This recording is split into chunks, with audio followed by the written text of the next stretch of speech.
to talk to us about how we continue to search for the KIAs, the POWs, and the MIAs.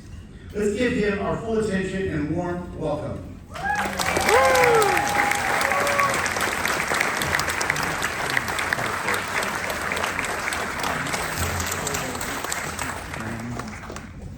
Wow. Good morning, everyone. All right, to the Gold Star families, veterans, service members, community leaders, family, friends, and the people of Marin County, thank you for being here.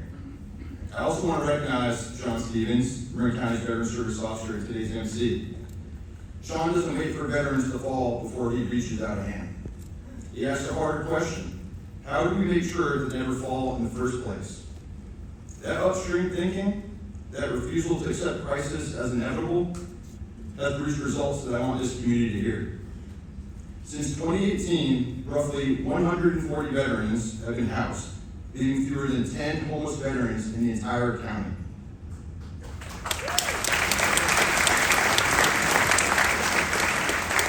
Last year alone, the Marin County Veteran Service Office served over 8,000 veterans, spouses, and dependents, and secured more than $5 million in new federal benefits for people who earned them.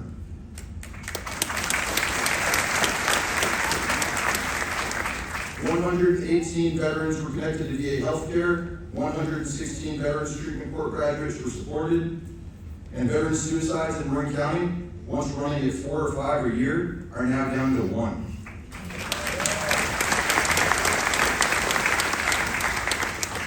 And that's not a statistic. Those are lives. So Sean and everyone here, community leaders, veterans, organizations, thank you. Because none of this happens alone.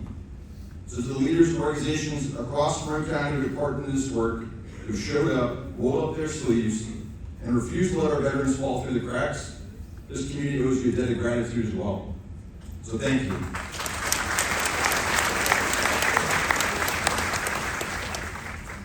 That is what this community is capable of. And it's good to be back in it. I grew up here, these hills, this bay, and this community, and it shaped who I am long before I ever put on a uniform.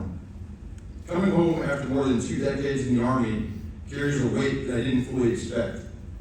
And it means more than I can say to stand here today, not just as a soldier, but as someone returning home. When I was younger, Memorial Day was something I observed from a distance. And after 20 years in uniform, it became something I carried. For many Americans, this day marks the beginning of summer. And for veterans and Gold Star families, it's often something quieter. A day that asks us to remember those we lost and why they chose to serve. Memorial Day is about people, the lives they lived, the families they left behind, and the responsibility that we have, all of us, to remember them. I joined the Army in 2006, right out of high school here in Marin County, and I served as an infantryman in Iraq and Afghanistan and saw combat in both wars. Like many veterans, there are memories and faces I carry with me every single day.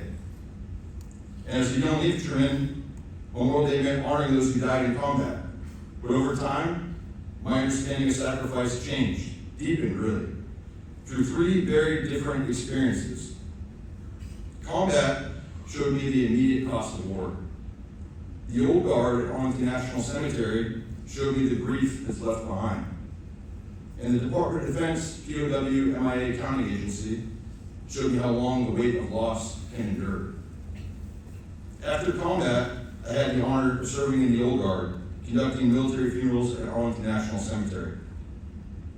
People often see the ceremony, the precision, the uniforms, the discipline. What they don't always see is the human side of it. Behind every funeral was a family carrying immense grief. I've handed flags to young widows, the parents, the siblings, the children.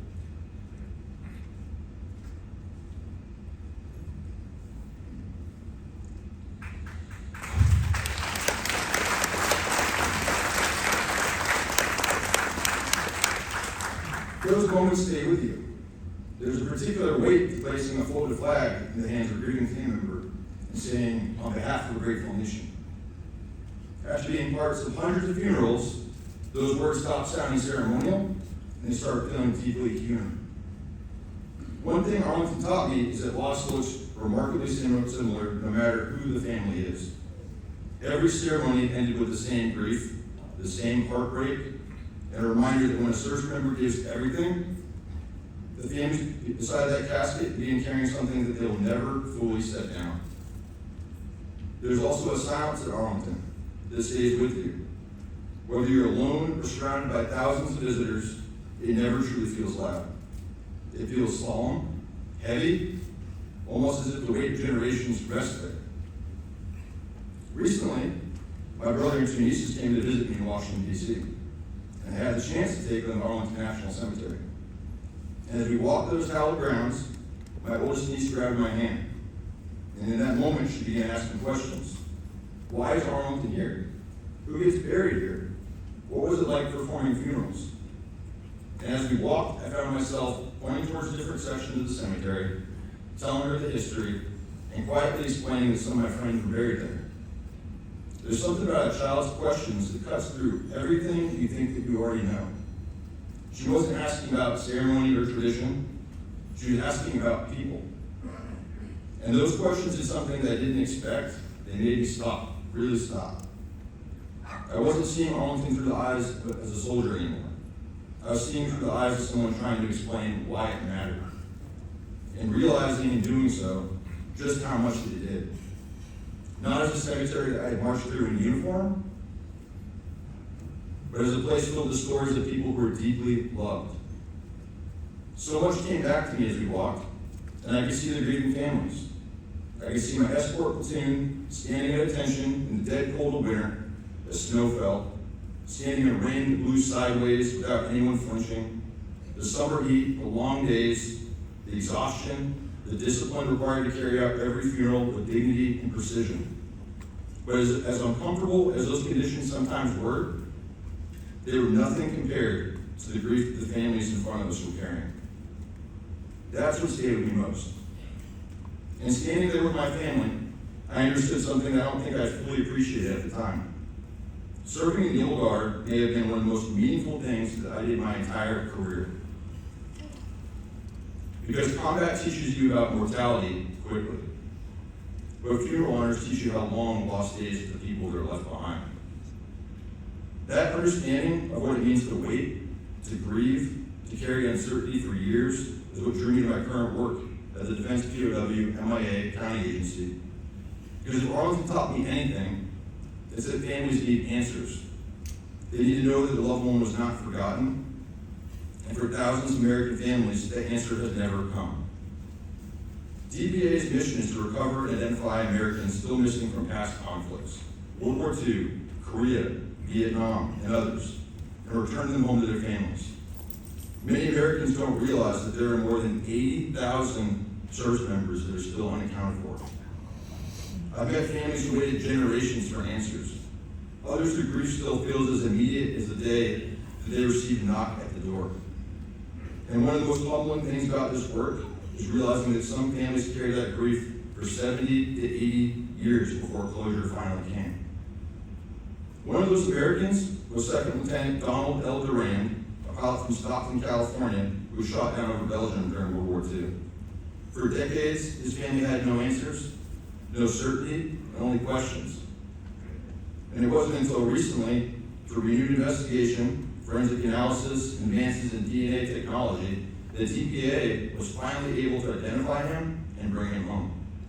And more than 80 years later, his family finally laid him to rest here in California this past April.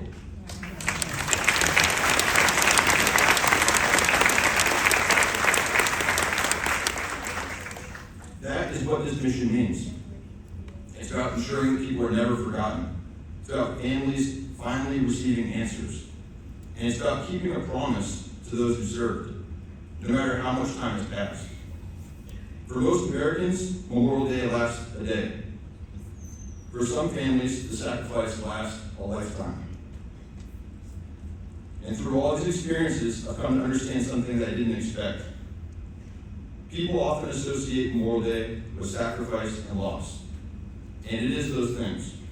But the older that I get, the more I realize that it's also about love. I've seen the love between service members willing to lay down their lives for the people beside them. I've seen the love families carry long after the funeral ends and the world moves on. And some of the strongest human bonds that I've ever witnessed were forged in service and carried through unimaginable loss.